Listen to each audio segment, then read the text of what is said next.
School में पढ़ते थे जब बच्चे थे, एक चैप्टर आया था, आप लोगों को अगर पढ़ाई में आया हो, पता नहीं बदल गया, जेम्स वाट।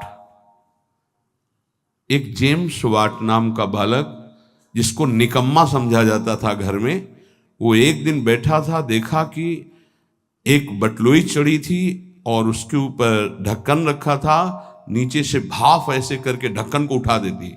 उसने फिर वजन रखा, फिर भाप बनी और उठा दी, फिर वजन और बढ़ा के रखा, वजन बढ़ाता गया, भाप उसको उठाती गई। उसी ने इंजन की रचना की थी, जेम्स वाट। आप इसका भाव समझ पा रहे हैं हम क्यों उदाहरण दे रहे हैं?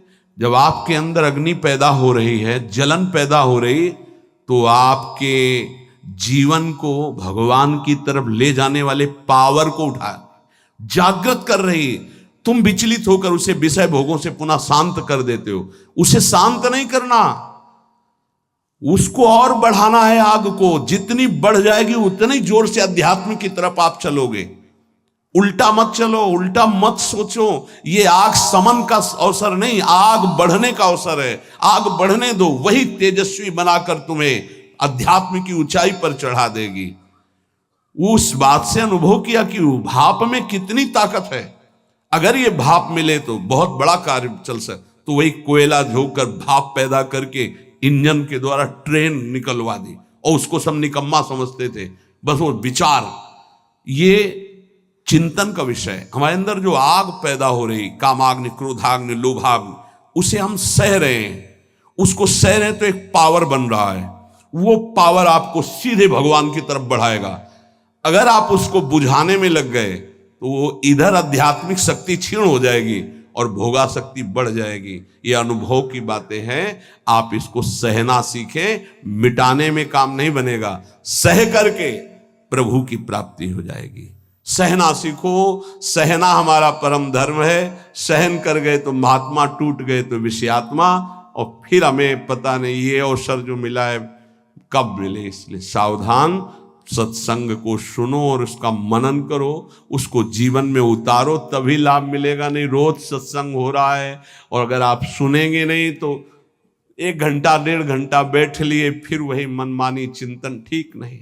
ये 6 बातें जिसके जीवन में है उसके अंदर भक्ति की निष्ठा जागृत हो जाती है और वो सिद्ध महापुरुष हो जाता है। फिर पहला, हर परिस्थिति में क्षमा।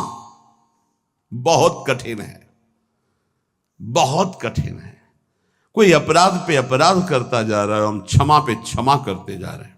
बड़ा प्रभाव क्षमा का है। आप तो क्षमा कर रहे हो, उसका परिवर्तन शुरू हो जाएगा। क्षमा में इतना बड़ा बल है कि जो अपराध कर रहा है उसका परिवर्तन हो जाएगा। क्षमाशील ही परिवर्तन कर सकता है। क्रोध करने वाला या दंड देने वाला महान नहीं माना जाता, क्षमाशील महान माना जाता है। दूसरा, कभी भी किसी भी परिस्थिति में समय व्यर्थ न जाना, वस्तु, व्यक्ति, स्थान के संयोग में। तीसरा, कोई भी भोग सामग्री समीप फिरी पर नहीं भोगना प्रभु के। मेरे प्राप्ति के लिए मेरा भक्त सब सुखों का त्याग करता है, भगवान ने कहा। जो पवित्र भोग हैं उनको भी आवश्यकता के अनुसार ही, विधि भोग हैं जिनका निषेध नहीं किया गया, धर्म पूर्वक भोग सकते हैं, उनको भी आवश्यकता के अनुसार जितना कम से कम सेवन कर सके। चौथा, सम्मान को विश्वत, नीच पुरुषों द्वारा किए हुए अपमान को अमृत मानकर निराभिमानी रहना। पांचवा, निरंतर अपने गुरु प्रदत्त उपासना में आसक्त और इष्ट देव पे आसक्त, जो गुरुदेव ने बताए। छठवां, सदगुरुदेव की पूर्ण शरणागति, पूर्ण आश्रय, एकदम कोरा कागज बनकर वो जैसा जैसा कह रहे हैं वैसे चलने से भक्ति निष्ठा जागृत हो जाती। भक्ति निष्ठा जागृत होने पर वो सबसे अधम और छोटा अपने को समझने लगता है।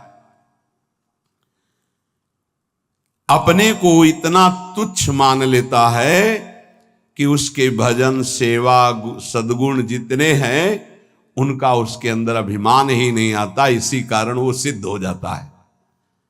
थोड़ी सी साधना अभिमान उत्पन्न कर देती। क्यों?